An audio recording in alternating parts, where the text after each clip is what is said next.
안녕하십니까? 오늘은 13주 1차 강의를 하겠습니다. 8장의 3절 양항급수의 수렴 판정법입니다.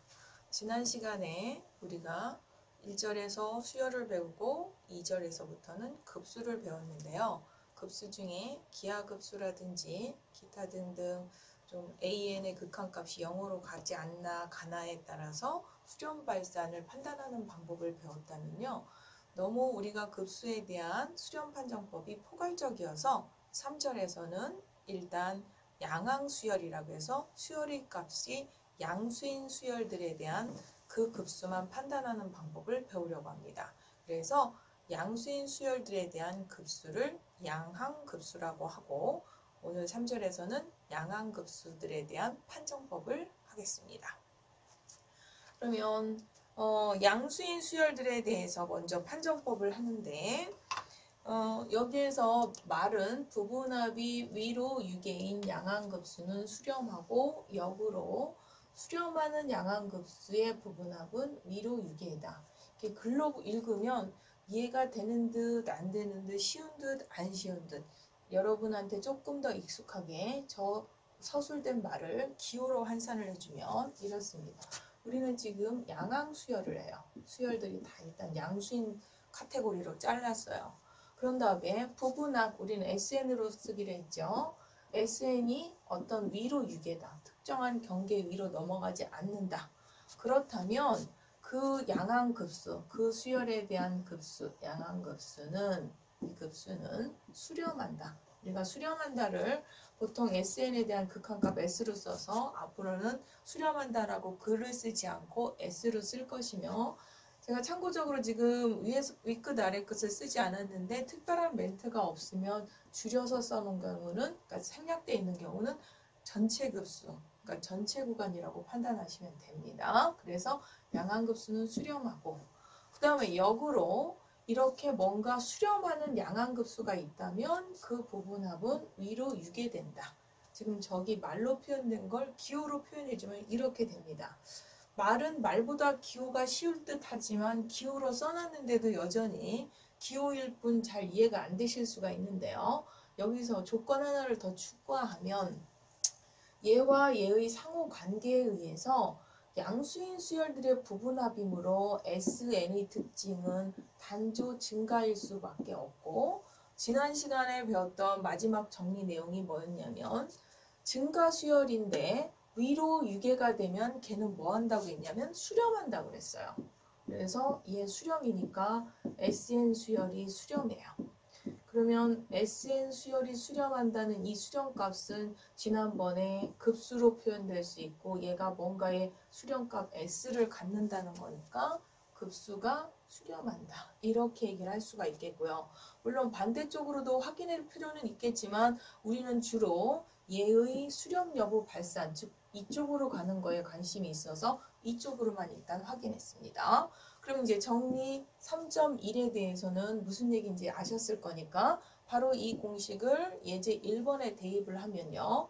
뭔가의 급수의 수렴함을 보여라. 일단 양수 수열이에요. 그래서 양항급수고 그럼 우리는 걔를 뭐를 해야 되냐면 양항급수니까 당연히 이 상태가 될 거니까 저게 위에 경계가 있는지 즉 위로 유계되는지만 확인하면 되는데요. 위로 유계되는 과정을 수들을 갖다가 약간의 스킬을 집어넣어서 기교를 집어넣어서 정리했더니 위의 유계가 3인 게 확인이 됐어요. 그럼 경계가 있는 거죠. 그러면 저 급수는 어떻다고요? 수렴한다. 뭐 이런 얘기고요. 실질적으로 얘가 수렴한다. 저 경계값이 꼭 수렴값하고 일치하진 않고요. 나중에 뒤에 가면 심지어 얘가 수렴하면서 그 수렴값이 2인 거를 알 수가 있는데 아직은 제가 왜 2지라고 생각할 수 있지만 뒤에 테일러 급수를 배우면 저 값 수렴값이 구체적으로 2인 걸 확인하실 수 있습니다. 그 다음 정리 내려가서 적분 판정법을 보시겠습니다. 적분 판정법 일단 한번 간단하게 확인해보요. F함수는 1에서부터 무한대까지 해서 연속이고 양이며 감소한다고 하자. AN은 FN이면 급수 AN의 급수와 특이적분 F함수를 1에서부터 무한대까지 한 이 특이적분은 동시에 수렴하거나 발산한다. 얘도 어떤 학생들이야 뭐 이해가 된다고 할 수도 있지만 쉽게 딱히 저 말을 들었을 때 무얼 의미하는지 잘 와닿지가 않아서 쟤도 일단 기호로 바꿔준다면요. 근데 저거를 통째로 이렇게 기호 환산한다기보다 사실은 이제 공대학생용 버전으로 이런 적분 판정법을 접근했을 때 학생들이 저걸 어떻게 적용하는지를 알아야 되는데 우리 지금 목표가 뭐예요? AN 급수가 수렴하느냐 발산하느냐예요. 그러면 이제 공대 시각에서 저 그 공식을 어떻게 활용하느냐? 우리는 이 급수가 어떤 수렴값을 갖는지 발산하는지를 확인할 거예요. 그런데 지금 여기서 뭐라고 했냐면 얘는 F함수를 1에서부터 무한대까지 적분한 특이적분의 값의 얘가 수렴이면 얘도 같이 수렴, 얘가 발산이면 같이 발산, 동시에 같이 수렴하거나 같이 발산한다. 이런 표현이고요. 그럼 그 위에 있는 저 전제 조건은 F함수는 일단 1에서부터 무한대까지 연속이니까 특이적분이 가능했겠고요. 걔가 양수이면서 감소한다고 그랬고 AN은 FN이다. 이런 표현이 있어요. 그러면 AN은 FN이다가 뭐냐면 아까도 얘기했지만 우린 지금 퀘스천이에요. 얘 어떻게 풀지의 퀘스천인데 얘가 너무 힘들었던 거죠. 그래서 어떻게 접근하겠다는 거냐면 AN은 우리가 n번째 자연수에 대한 함수로 해석할 수 있다고 그랬었죠. 그런데 그 함수에 대한 조건이 얘가 감소가 아니라 이 수열이 감소 수열인 거예요. 이렇게 잡았을 때 이 수열 AN이 감소 수열이라는 조건.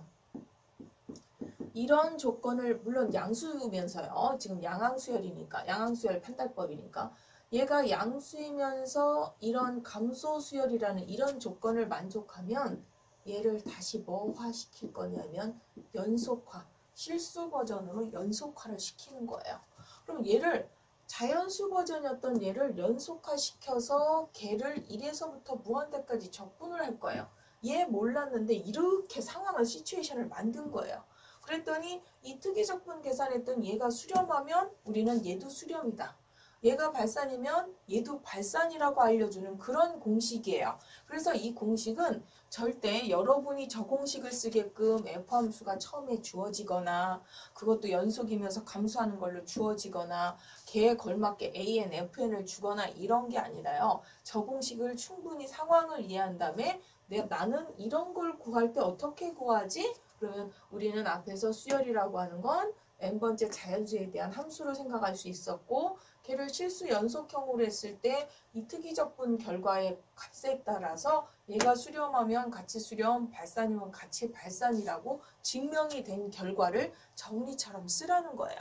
물론 증명이 그닥 쉽지는 않습니다. 그래서 이제 얘가 정말 이렇게 둘 다 같이 동시에 얘가 수렴하면 얘가 수렴하고 얘가 발산하면 발산해 이게 궁금하시겠지만 이쪽으로 오는 건 관심 없고 이제 우리는 주로 결과에 이쪽으로 가는 거 관심이 있죠.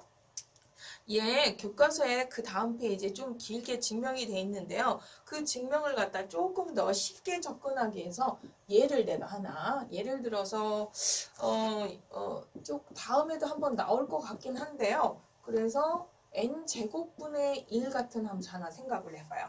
그러면 이런 함수의 수렴성, 우리는 어떤 학생은 수렴하는 거 다 판단할 수 있고 P급수라 판단할 수 있는데 라고 답을 할 수 있겠지만 이 적분판정법과의 상호 관계를 위해서 이 함수를 갖고 오면 예를 들어서 그림이 이런 거죠. n제곱분의 1을 실수 연속형으로 잡은 거예요. 즉 AN이 n제곱분의 1, 즉 FN이라고 한다면 얘를 실수 연속형 함수 x제곱분의 1 얘를 갖고 온 거예요. 그래서 1일 때, 그 다음에 뭐 2일 때, 3일 때 이렇게 쭉 가면 얘를 갖다가 이렇게 얘를 A1, 그 다음에 2일 때 A2 얘를, 그 다음에 A3 이런 식으로 A4 이런 식으로 쭉 갈 수가 있겠죠. 그러면 여기는 1일 때의 함수값, 이 간격이 1, 2, 3, 4 이럴 때니까 요 값이 되는데요. 그러면 Sn, n항까지의 부분합, A1에서부터 AN까지의 이 합들, 지금 칸이 좁아서 좀 끊어졌는데요. 합들은 여기 있는 첫 번째 요거만 빼놓고는 우리가 1부터 n까지, 만약에 여기가 n이었다 그러면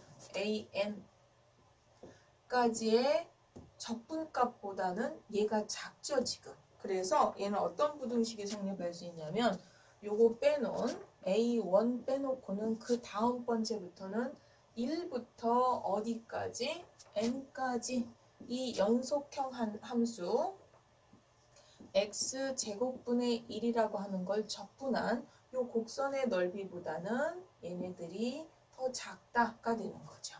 그런데 우리는 얘 값은 또 계산할 수 있어요. 얘는 어떻게 계산할 수 있어요? A1은 플러스 얘는 마이너스 제가 적분하면 ln이니까 1 마이너스 n분의 1 이렇게 되겠죠.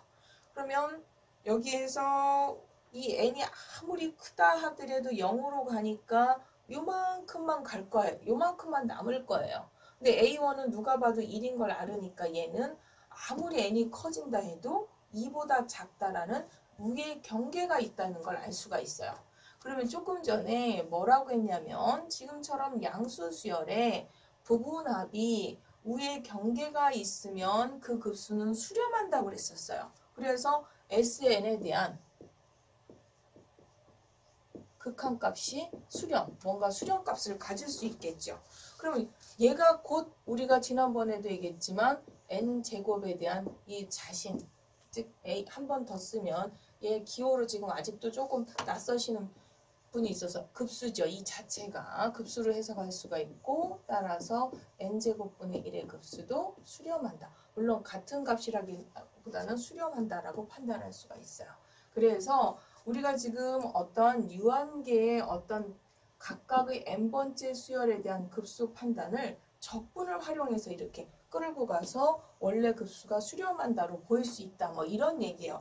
거기를 교과서의 오리지널 증명처럼 논리적으로 다 뭐 이렇게 바깥쪽 안쪽 다 증명하려면 조금 더 너무 힘들어서요. 특히 발산 쪽보다 수렴적으로 간단하게 직관적으로 요거를 이렇게 와닿게 왜 저렇게 될 수 있겠구나 하는 걸 한번 증명이 아니라 간단한 어떤 접근 방법만 제가 설명드린 겁니다. 그래서 증명이라고 할 수는 없고요. 왜 이런 급수가 이렇게 동시에 외우라고는 하지만 어떻게 저게 되지 할까봐 증명을 다 하지 않고 그 증명의 간단한 베이스 접근만 설명드렸는데 어쨌든 굉장히 유명한 접근 판정법이에요. 그래서 이 접근 판정법은 학생들이 막 너무 어려워서 F가 주어지는 게 있는 줄 아는데 F는 안 주어지고요. 늘 그러하듯이 뭔가 우리는 급수가 수렴 발산 판단할 때 얘를 이렇게 연속화시킨 다음에 얘 상태가 수렴인지 발산인지 판단 가지고 판단하는데 더 중요한 건 이걸 쓰려면 조건이 뭐가 있어야 돼요? 양항수열 중에서도 감소수열에 대해서 쓸 수 있어요. 다 쓸 수 있는 게 아니라 접근 판정법은 수열, 양수수열에 다 쓰는 게 아니라 반드시 감소수열에 쓸 수가 있습니다. 그래서 접근 판정법 설명이 끝났습니다. 그러면 그 다음 페이지 예제 2번 가겠습니다. 예제 2번 P급수가 P가 1이면 수렴하고 1보다 같거나 작으면 발산하라. 저기는 P급수 중에 제가 일부러 증명할 때 n분의 1은 발산이라 좀 힘들 것 같아서요. 2일 때 수렴할 때 조금 더 쉽게 와닿을 것 같아서 2로 이제 구체적으로 보인 거고 제 같은 경우는 2가 아니라 일반적인 P에 대해서 얘기를 한 건데요. 중간 과정에서 1일 때는 지난번에도 얘기했지만 1일 때 1분의 1, 2분의 1, 3분의 1 쭉 조화급수로 이미 발산으로 알려졌어요. 그럼 1이 아닐 때는 얘가 감소수열이라서 이렇게 실수 연속형으로 써서 적분 판정법을 쓰겠다는 얘기예요. 적분 판정법을 쓰려면 감소수열인 것 아까 말했듯이 확인하고 연속형으로 만든 다음에 특이적분을 계산하니까 얘가 이래서 이런 구간에서는 뭔가 이런 수렴값을 갖고 이럴 때는 발산. 그래서 P가 1보다 클 때만 수렴이다. 그래서 요 얘기 많이 본 것 같은데 라고 하는 그 얘기. 앞에서 우리가 특이적분할 때 이 부분 계산했었죠. 그게 여기 결과로 다시 들어오면서 사실은 이 중간 계산 적분판정법에 대입해서 특이적분으로 해서 이런 결과를 빼는 것도 중요하지만 그때 여기 공식처럼 어떻게 하라고 그랬어요? 지금 P가 1보다 크면 얘는 뭔가 수렴값을 갖고 P가 1보다 같거나 작으면 발산이다 자체가 거의 공식급에 해당한다고 그랬죠? 그래서 이 과정도 중요하지만 이제는 우리는 얘를 공식처럼 알아두셔야 되는 수준입니다. 그래서 확인을 했고요. 그 다음에 우리가 이제 이런 공식 저 P급수도 좀 많이 나오지만 일부 외부 교과서에서는 로그 P급수라고 해서 예를 들면 이거 지울까요?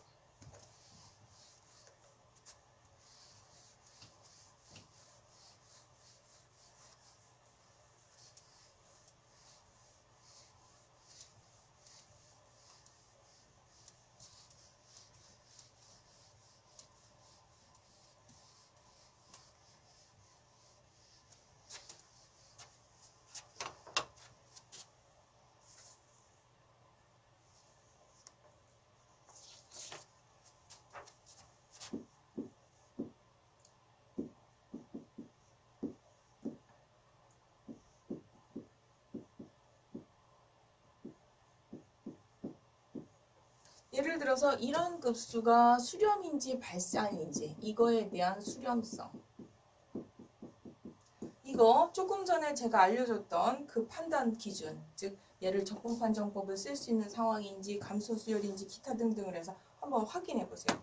얘하고 같이 유사한 유형 연습 문제 많이 나와요 사실은. 그래서 얘 같은 경우는 뭐 n의 ln의 제곱이 아니라 2분의 1제곱 즉 ln n분의 1 얘는 수렴하는지 그래서 심지어 얘를 갖다가 마치 공식 테이블처럼 얘도 우리가 아까 저쪽 P급수처럼 n의 ln n의 P제곱 지금 2제곱 2분의 1제곱 뿐만 아니라 기타 제곱 얘네들이 수렴하는지를 다 확인합니다.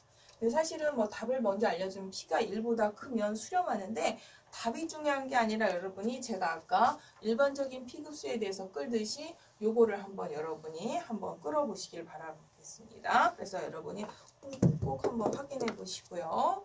그 밑에 이제 비교 아니죠. 예제 우리 교과서 예제가 있었군요. 예제 또 하나 더 있네요. 예제 3번 또 한번 우리 예제 3번이 이 문제가 우리 예제 3번 이거 3번은 같이 한번 해볼까요? 그러면 얘는 여기 있는 거 적분판정법 세 가지 조건이라고 했지만 우리는 뭐만 확인할 거냐면 제가 감소함수인지만 확인하면 되는데 누가 봐도 얘는 감소수열이기 때문에 그 감소수열에 대해서는 양항수열이라 연속형인 실수함수로 바꿔서 걔를 갖다 적분판정법을 쓸 수 있어서 그 2부터니까 2 이상에서부터 무한대까지 특이적분을 계산해야 되겠고 이거 특이적분할 때 lnx를 t로 치환해서 적분하니까 이렇게 수렴값을 갖는다면 연속형에 대해서 수렴하니까 쟤도 수렴이다. 그래서 제가 아까 얘기했지만 얘 수렴성에서 수렴하고 심지어 P가 1보다 클 때는 수렴한다는데 얘는 발산이고요. 기타 등등 나머지들에 대해서 해봐도 적분판정법으로 해보시면 어느 P에 대해서 수렴하고 어떤 P에서 발산하는지 여러분이 쉽게 확인하실 수 있을 것이고요. 그 밑에 있는 비교판정법 내용으로 넘어가겠습니다. 비교판정법 두 급수 AN급수와 BN급수 그 처음 두 개가 유한계의 항이 모두 제한 모든 항들이 저런 부등호 관계가 성립한다. 사실은 그냥 전체가 다 이런 부등호 관계가 성립한다고 해도 되지만 앞에 처음 한두 개의 서너 개 불규칙한 항에 대해서는 부등호가 안 성립한다 하더라도 일반적으로 이런 부등호 관계가 성립하면 이렇다라고 했는데 이렇다를 BN급수가 수렴하면 AN급수도 수렴, AN이 발산하면 BN도 발산. 쉬운 듯 또 이해가 되는 듯 안 되는 듯 여기에 보조식 하나 더 집어넣으면 돼요. AN, BN의 부등호 관계가 저렇게 성립하면 급수에서도 유한항의 합이 아니라 지금처럼 무한항까지 합에서도 부등호 관계가 성립하다 보니까 이 두 부등호 관계 중에 큰 쪽이 수렴하면 걔보다 작았던 AN급수는 수렴할 수밖에 없겠고 둘 중에 작은 쪽이 발산하면 걔보다 큰 BN은 발산한다. 지극히 당연한 얘기죠. 그래서 요거에 보조관계식 하나만 확인해주면 얘는 굳이 외워야 되는 공식이 아니라 스쳐 지나가듯이 이해하시면 되는 공식에 해당하겠습니다. 그러다 보니 예제 4번 아주 쉽게 확인되겠죠. 예제 4번 보겠습니다. 얘 급수가 수렴하는지 발산하는지 판단하라.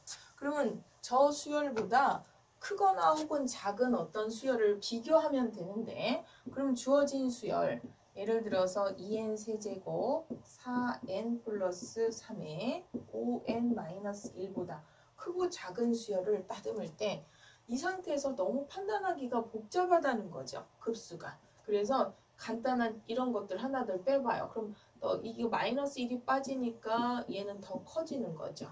갑자기 어떻게 이렇게 나와? 가끔 학생들 질문하는 학생들이 있어서 처음이니까 하나만 어떤 기본형 어떤 기준식 하나 잡는 방법을 설명을 자세히 하면 이렇게 되고요. 그런데 이것도 여기 분모도 좀 너무 지저분해요. 그러면 n이 아주 클 때 세제곱에 비해서 요것들은 전혀 영향력이 없으니까 없애주면, 즉 저거를 분모를 2n 세제곱으로 줄이면 여전히 커지죠. 이렇게. 그래서 갑자기 여기에 급수가 이게 왜 뚝 나왔어? 이렇게 나름 가다 보니까 얘 부등호와 얘 부등호가 이렇게 성립하니까 여기에 급수를 씌운 이거에 대한 부등호 관계가 성립한다가 나오는 거고, 그러다 보면 상수 2분의 5를 앞으로 빼주고 이거 정리하면 n제곱의 급수보다 같거나 작다라는 논리가 나온다는 거죠. 그럼 이거 아까 예제에서 미리 따로 끊어서 했어요. 너 수렴한다고 그랬죠. P급수로 봐도 수렴. P가 1보다 크니까 수렴. 수렴하는데 거기에 2분의 5를 붙여도 수렴. 근데 수렴값보다 작으니까 물어본 이 급수도 수렴. 이래서 두 가지를 비교해서 쉽게 판단할 수 있는데요.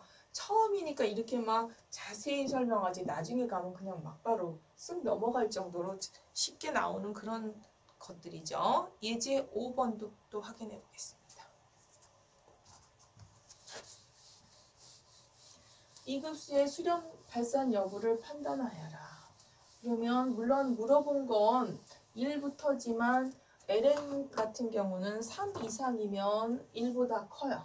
그럼 우리는 무한 급수 중에서 만약에 3항 2항부터 발산이면 1부터도 발산일 것이고, 수렴이면 1, 2항을 더해도 수렴이라서 3항으로 바꾼 거예요. 우리 이거 활용하려고. 그래서 3항 이상에서부터의 이 식은 여기에서 이렇게 부등호 관계가 성립하면 똑같이 이렇게 ln n을 해도 부등호 관계가 성립해서 얘보다 우리가 물어본 이 수열보다 작은 보조 수열을 얘로 잡은 거예요. 그럼 어떻게 돼요? 그 3항 이상에서는 급수를 해도 부등호 관계가 유지되니까 이 급수는 얘보다 큰데 얘는 P급수 입장에서 봤을 때는 P가 1, 발산이었었죠? 그래서 발산하는 급수보다 크므로 얘도 뭐일 수밖에 없다고요? 발산일 수밖에 없다. 이런 얘기를 할 수 있겠죠. 그래서 예제 5번을 확인했습니다. 그러면 저렇게 이제 뭔가 기존 이 수열보다는 훨씬 좀 단순하고 심플하게 베이스 수열을 잡아서 그것들의 수렴이나 혹은 발산들을 가지고 보조 수열처럼 저런 걸 잡아서 비교를 했다면, 예를 들면 그 교과서 325페이지 예제 5번 밑에 있는 것처럼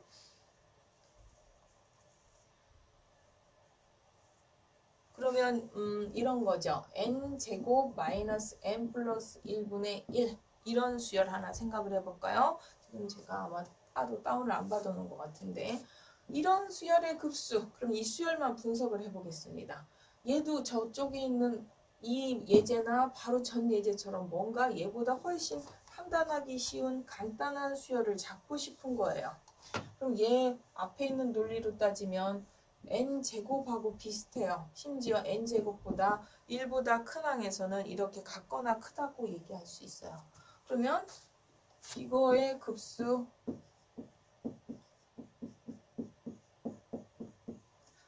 부등호 관계도 성립해요. 근데 문제가 뭐냐면요. 얘가 수렴이에요. 수렴.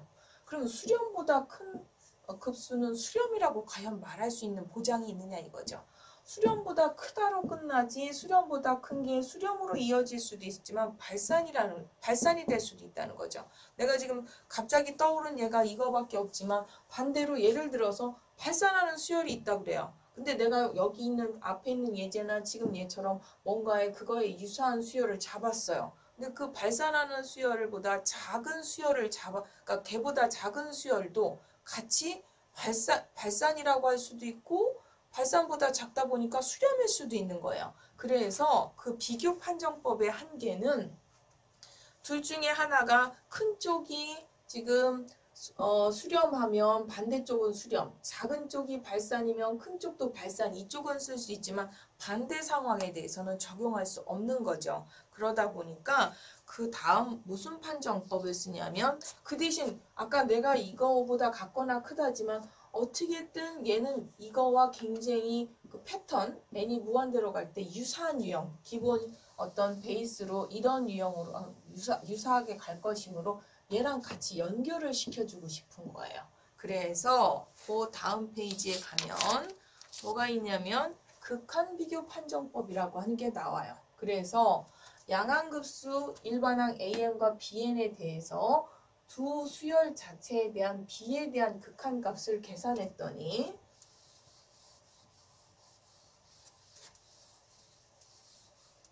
그 극한값이 뭔가 상수값을 갖는데 양수이면 두 급수의 수렴 발산 여부는 동일하고 얘가 0일 때는 BN이 수렴하면 AN 수렴하고 무한대일 때는 BN이 발산하면 AN도 발산이다. 뭐 이런 얘기가 있는데요.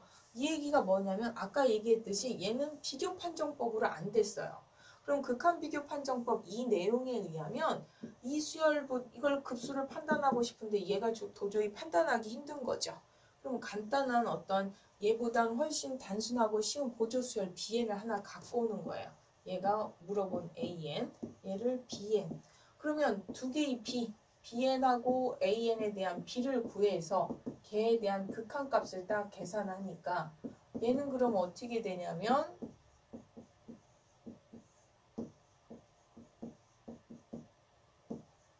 극한값 1이 되겠죠. 그럼 이렇게 뭔가 양수값을 가지면 이 BN급수가 수렴하면 얘가 수렴하면 AN급수도 수렴하고 얘가 발산이면 얘도 발산, 얘도 수렴이면 같이 수렴. 물론 절대 같은 값으로 수렴하진 않은데 그래서 비교를 해주기 위해서 S1, S2로 쓰기엔 지금 S는 그 부분합 S1, S2, SN이 있어서 좀 헷갈릴까봐 뭔가 같은 값은 아니지만 다른 값으로 수렴하게 되겠습니다.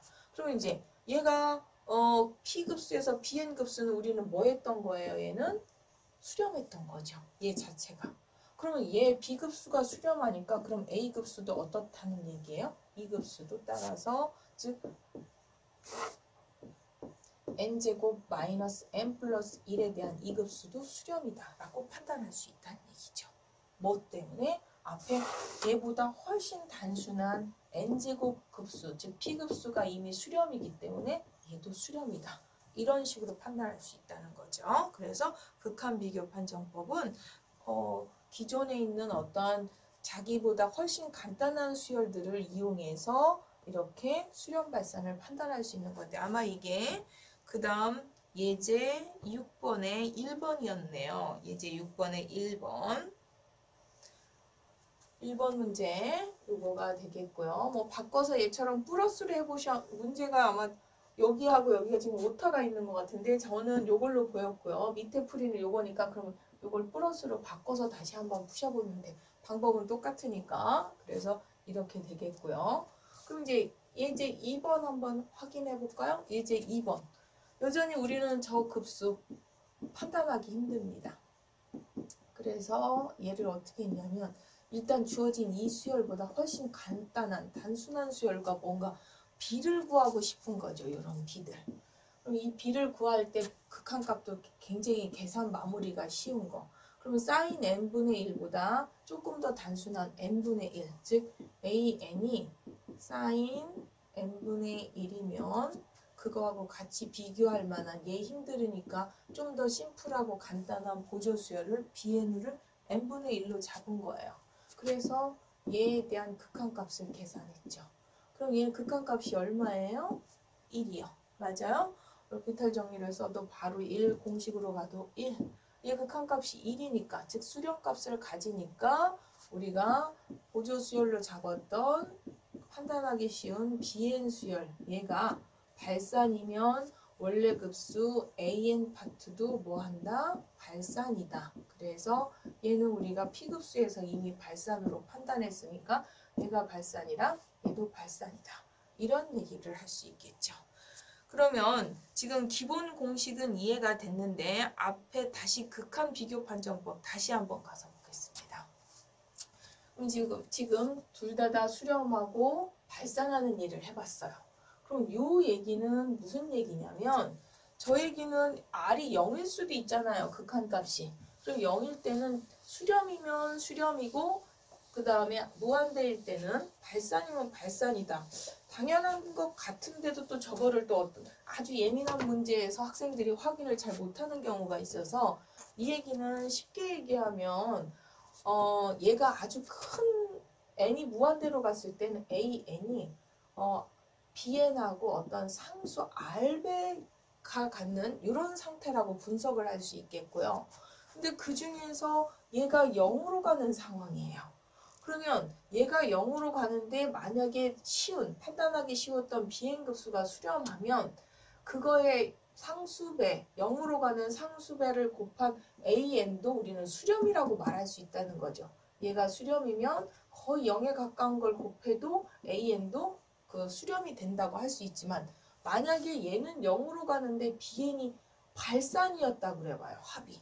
그러면 0 곱하기 무한대라 AN을 수렴이라고 할 수도 없고 발산이라고 판단할 수 없기 때문에 얘는 이게 아주 작은 0으로 갈 땐 얘가 수렴할 때만 얘 수렴이 보장이 되는 거지 발산에 대해서 판단할 수 없다는 얘기였던 거고요. 반대로 RN이 그럼 0이 아니라 이번에 무한대로 간다고 해봅시다. 그럼 무한대로 가면 여기에 BN 급수가 발산이면 그 앞에 있는 상수배가 무한대라서 AN도 같이 발산한다는 추정을 할 수 있지만 반대로 얘는 발산인데 얘가 수렴이었다고 하면 무한대 곱하기 뭔가 0으로 갈 수도 있고 뭔가 수렴한다면 얘가 발산이나 수렴이라고 판단할 수 없기 때문에 발산에 대해서만 보장이 된다는 그런 뜻이었던 거예요. 그런데도 불구하고 이런 예민한 포인트 판단을 가끔 뒤에서 논리 오류를 하는 학생들이 있어서 쉬운 듯해서 그냥 스쳐 넘어가지만 그걸 교과서처럼 증명까지는 아니더라도 그 원리 파악을 하고 이해하시면 쉬운 거니까 지금 간단하게 설명했고요. 아까 예제 6번에 의해서 다시 7번 예제를 한번 가보겠습니다.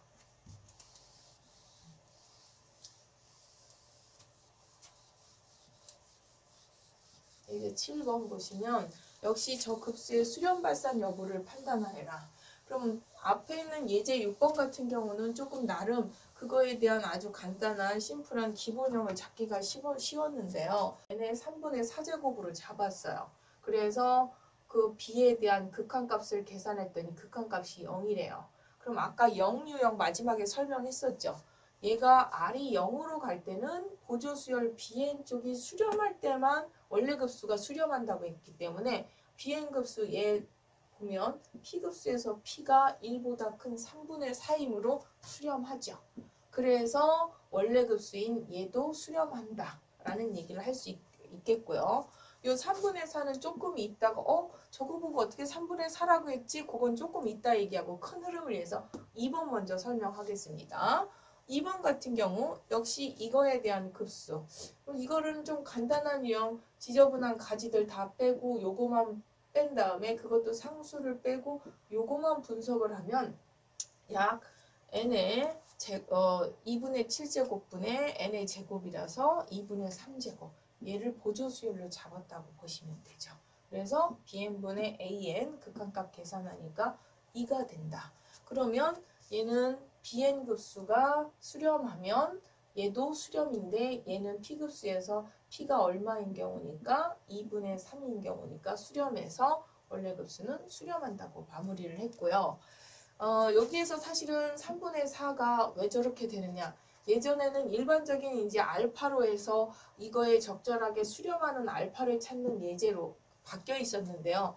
그러다 보니까 너무 힘들어하고 이 문제의 의도는 저렇게 예를 들어서 R이 0으로 나올 경우에는 BN이 수렴이면 수렴이다라는 어떤 예를 보여주려고 했는데 이 큰 어떤 틀이 안 보이고 그 알파에 너무 포커싱이 돼서 전체 문제 흐름을 잘 이해를 못해서 심지어 어떤 학생은 그거를 몇 주 동안 질문을 할 정도로 힘들어하는 학생들이 있어서 문제 틀을 좀 바꿨는데요.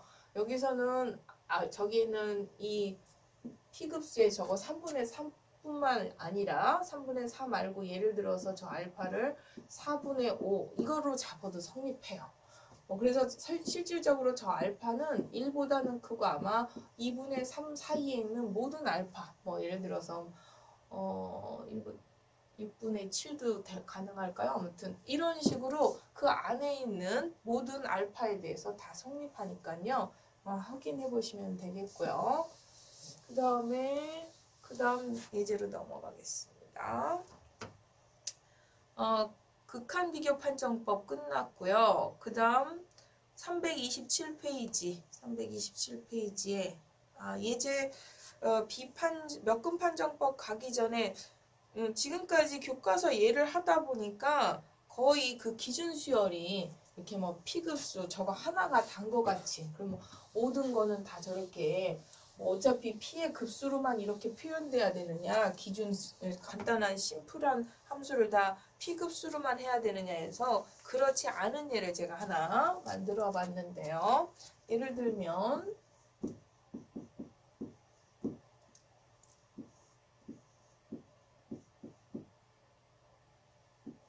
이 급수가 수렴하는지 발산하는지를 확인하여라.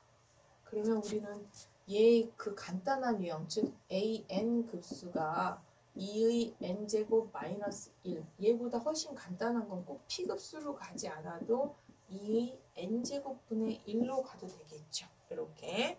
그러면 an하고 bn에 대한 b에 대한 극한값 bn분의 an이라고 하는 것은 리미트 n이 무한대로 갔을 때 얘는 2의 n-1의 2n 얘 극한값은 1이죠. 그래서 그 극한값이 어떤 이런 양수를 가지면 bn급수, 즉 다시 논리 잡았지만 얘 급수가 수렴이면 an급수에 해당하는 얘도 같이 수렴이다. 발산이면 같이 발산인데 얘는 무슨 급수예요? 처음에 기하급수, 고등학교 때 배웠던 공비 R이 2분의 1. 그래서 얘는 수렴이면서 심지어 수렴값까지 알고 있죠? 얘가 이렇게 되죠.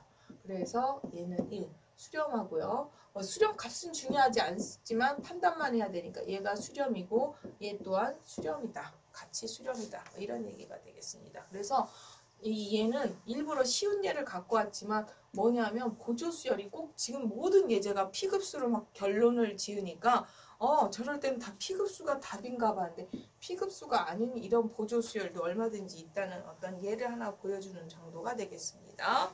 그 다음 페이지에 비판정 어디 할 차례인가요? 지금 7번 다음에 비판정번 다음에 우리가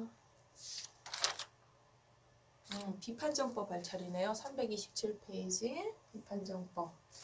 극한비교 판정법까지 했고요. 지금 이제 비판정법이라고 하는 건 비교 판정법이나 바로 전에 했던 극한비교 판정법은 자기 자신 수열 가지고 해결이 안 돼서 보조 수열에 해당하는 BN이 상대적인 뭔가를 잡았어야 돼요.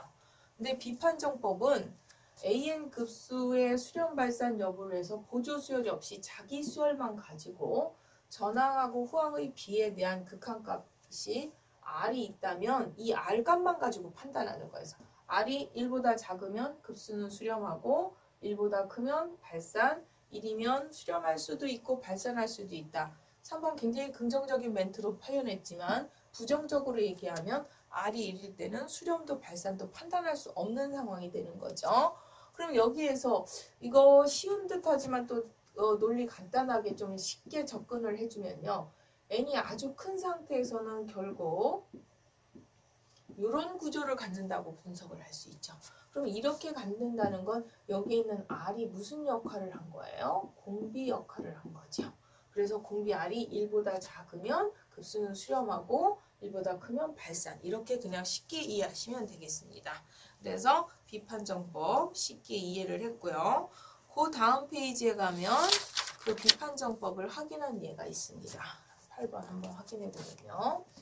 다음 급수의 수렴 발산 여부를 판단하여라. 얘는 굳이 보조 수열을 잡을 필요가 없이 자기 자신 AN 수열 자체의 전항 후항 B에 대한 극한 계산했더니 2분의 1이 나왔어요. 근데 우리는 그거에 대한 판단 기준은 뭐가 있냐면 얘가 1보다 크냐 작으냐를 판단해 줘야 돼요. 얘가 1보다 작았으므로 그 급수는 수렴한다. 이렇게 되는 거죠. 그럼 두 번째 9번 급수. 이 급수의 수렴 발산 여부를 판단하여라. 얘도 우리는 자기 자신 수열로 판단하는 비판정법을 쓸 거예요. 그래서 이거 B를 계산했더니 뭐가 나왔냐면 2가 나왔어요.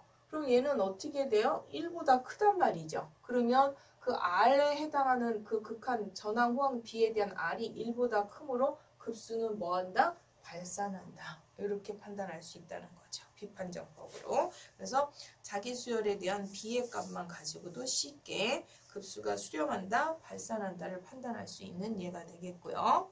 그 밑에 몇금 판정법으로 또 가보겠습니다.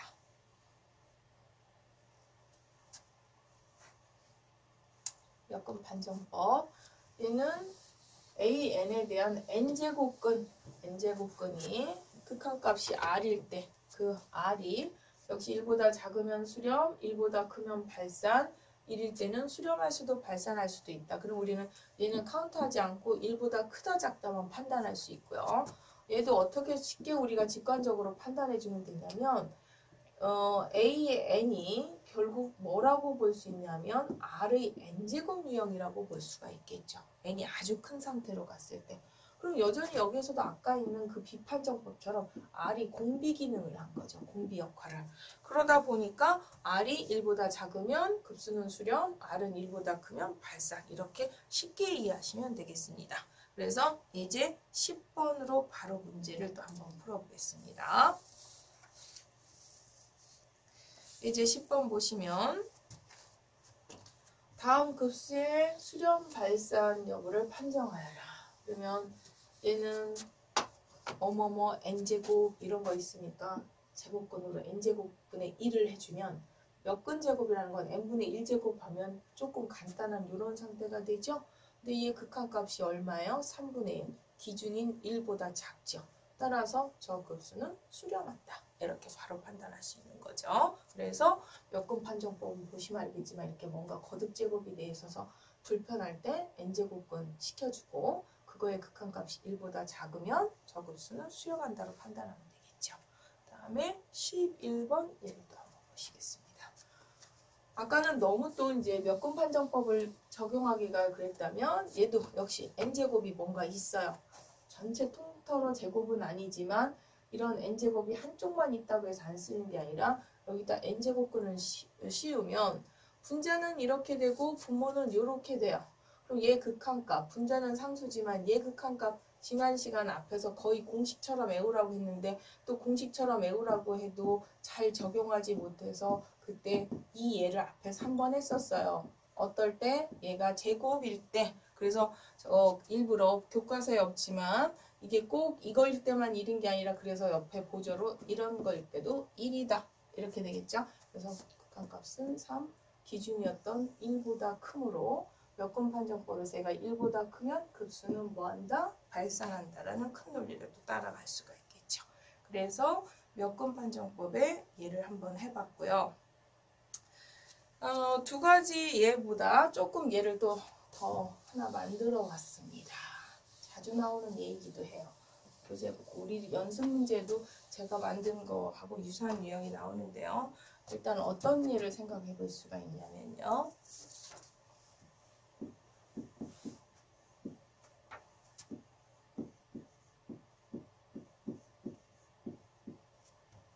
수열이 홀수 번째와 짝수 번째가 서로 달라요. 지난번에 앞에서도 우리가 짝수 번째와 홀수 번째가 서로 다른 규칙으로 접근하는 수열이 있다고도 얘기했었죠? 그런 수열인 거예요. 그랬을 때 그때는 극한만 관심이 있었어요.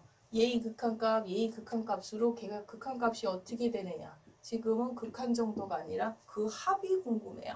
그 급수가 얘가 수렴이냐 발산이냐, 이 수렴성, 수렴할까? 뭐 이런 거죠. 그럼 얘는 첫 번째 우리가 기하급수, 뭐 이게 얼핏 보면 얘 보면 기하급수 같은데 여기에 적용할 수는 있지만 이쪽에선 또 기하급수가 아니에요. 그러면 뭐 지난번에 지퍼 수열이라고 해서 왔다 갔다 한다고 했지만 얘가 분명히 홀수 번째든 짝수 번째도 얘 가면 극한값 짝수 번째도 0, 홀수 번째도 0, 그래서 극한값은 0이에요. 즉 우리가 일명 AN 수열에 대한 극한값이 0으로 가고 있어요. 홀수 번째든 짝수 번째든.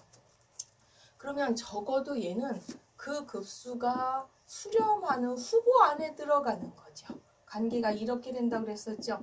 물론 얘가 0으로 가지 않으면 우리는 발산이 있지만 이게 일단 0인 그런 수열 그룹 안에는 수렴할 수도 있고 발산할 수도 있어요. 그래서 딱히 이게 0이 아니면 발산으로 뺄 수 있는데 0으로 가기 때문에 어떻게 되는지 다른 방법으로 판단해야 되는데, 그러면 이제 적분 판정법으로 가볼까라고 홀수 짝수를 떠나서 접근했던 얘 감소 수열이 아니에요. 그래서 또 적분 판정법을 쓸 수가 없어요. 그러면 비판정법을 한번 접근을 해볼까요? 그러면 조금 전에 배웠던 비판정법. 그럼 예를 들어서 AN분의 AN 플러스 1 전항하고 후항의 관계가 어떤 상태냐면 얘는 홀수 번째와 짝수 번째가 또 다르겠죠. 얘가 홀수 번째다. 홀수 번째 전항하고 후항의 관계는 얘 분의 얘가 되니까 아마 얘는 잠깐만요. 그러면 하나 항이 높아지니까 2n분의 1이 되겠죠. 그 다음에 n이 짝수 번째일 때는 짝수가 얘가 밑으로 가고 그 다음에 항이 얘가 하나 더 높아지니까 아마 얘는 2분의 1로 갈 거예요. 짝수 번째일 때 이렇게. 아닌가요? 2분의 1이 아닌가 보네. 2분의 계산을 잘못했나 봐요. 제가. 2분의 n 플러스 1이 되겠네요. 이렇게. 그러면 이렇게 전항 후항도 홀수 번째와 짝수 번째가 다르면서 심지어 얘 무한대로 가면 얘는 아주 작은 0으로 갔다가 얘는 1보다 큰 값으로 왔다 갔다 할 그런 상황이 되는 거죠. 홀수 번째와 짝수 번째가 작았다 컸다 왔다 갔다 해서 비판정법을 쓸 때 이 값이 뭔가 수렴값을 가져야 되는데 얘 자체도 수렴값을 갖지 않아요. 비판정법을 쓸 수가 없어요. 그래서 이 수열은 비판정법도 못 쓰고 뭐를 쓰는 거냐면 몇근 판정법을 쓰는 거예요. 이렇게 n제곱. 아까 분자에 하나만 있어도 혹은 이럴 때 몇근 판정법 쓰면 좋다고 그랬었죠. 그래서 n제곱근을 씌우면 얘는 n제곱근 씌우면 n제곱 루트 n에 2, 그 다음에 얘는 2분의 1. 물론 얘가 홀수일 때. 그 다음에 이거는 짝수일 때 이렇게 되겠죠. 그러면 이렇게 n제곱근 씌웠을 때 얘는 둘 중에 작은 값은 이거고 그나마 둘 중에 큰 값이 이거라서 얘는 이렇게 표현할 수 있어요. 몇근 제곱급 AN이라는 건 아무리 작아도 2분의 1이고 커도 지금 2분의 n제곱근 n 이렇게 되는 상황이에요. 그러면 여기에서 이 몇근 제곱이 이거보다 작고 이거보다 크다. 그런데 얘는 극한값을 씌워도 그러면 2분의 1로 갈 것이고 얘 극한값 2분의 1. 이거 오늘도 아까도 나왔던 것 같은데 앞에서 1절에선가 공식으로 외우라고 했던 그 1로 가는 거 맞죠? 그래서 얘 극한값이 1로 가니까 샌드위치 정리에서 이 사이에는 극한값은 뭐일 수밖에 없어요? 2분의 1일 수밖에 없어요. 그럼 몇근 판정법은 뭐였어요? 지금 제가 중간에 식 너무 많이 쓰기 싫어서 지금 화살표로 했지만 얘네들 지금 극한 얘기하는 거예요. 지금 샌드위치 정리에 있어서. 그러면 이 AN에 대한 극한값 몇 근을 판정했더니 극한값이 얼마로 나왔다는 거예요. 2분의 1로 나왔으므로 우리는 AN에 대한 급수는 수렴한다. 이런 얘기를 할 수가 있겠죠. 그래서 몇 근 판정법에 얘가 아까 그 우리 교과서처럼 막 바로 쏙쏙 집어넣고 넣어서 바로 빠지는 경우도 있지만 설사 이제 이런 문제를 판단해서 쭉쭉 뭐도 안 되고 적분 판정법도 안 되고 다 와가지고 극한 비교 판정법도 안 되고 해서 아 그럼 몇분 판정법을 써야지 하고 왔는데도 쓴다고 앞에 있는 그 위에 교과서 예제처럼 쏙쏙 빠져나오는 경우도 있지만 이렇게 마무리로 샌드위치 정리 기교까지 이용해서 2분의 1이라서 이렇게 수렴한다. 이렇게까지 써야 되는 예제가 있다는 얘기고요. 제가 알기로 우리 연습 문제나 혹은 외부 교과서 특히 이제 수학에서 자주 나오는데 얘가 n이 홀수일 때보다 n이 프라임 넘버 홀수냐 아니면 얘는 n이 소수가 아니냐 나 프라임 넘버 이런 걸로 많이 나와요. 그래서 프라임 넘버가 아닐 때와 프라임 넘버일 때에 대한 그 패턴이 근데 이제 그렇게 가면 너무 어려울 것 같아서 연습 문제도 나오지만 저는 이제 홀수 짝수 유형으로 좀 바꿔서 풀어봤는데요. 지난번에 뭐 지퍼 그 수렴 이것도 같이 설명할 겸해서 이제 한번 요 예를 했는데 요 자주 나오는 유형이니까 한번 몇분 판정법에서 적용을 한번 해봤고요. 그 다음에 뭐 예를 들어서 같이 너무 또 몇분 판정법 길게는 할 건 아니지만 얘 하나 제가 더 만든 거 간단하게 소개한다면 이런 로그 P급수 얘의 수렴 발산 여부도 지금 이렇게 쭉 판단해서 몇분 판정법으로 쉽게 판단할 수가 있습니다. 그래서 얘도 그 비판정법이나 기타 등등에 한해서 이런 다양한 판정법을 쓸 수 있다. 뭐 이런 얘기고요. 그래서 지금 몇분 판정법까지 설명은 끝났고요.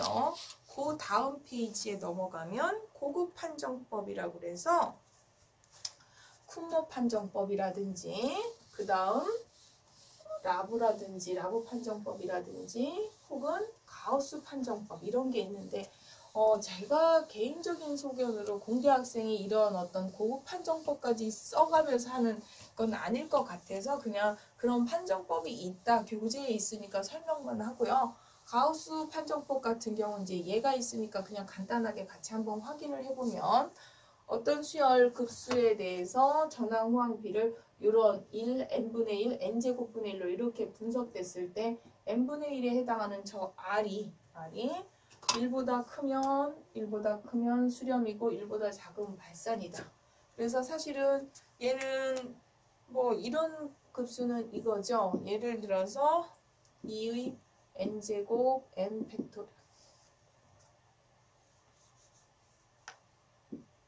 팩토리알에 뭐 그 다음에 홀수 항만 있나요? 뭐 이런 것들 2n-1 요 급수의 수렴 발산을 판단하라는 얘기죠. 1에서부터 무한대까지.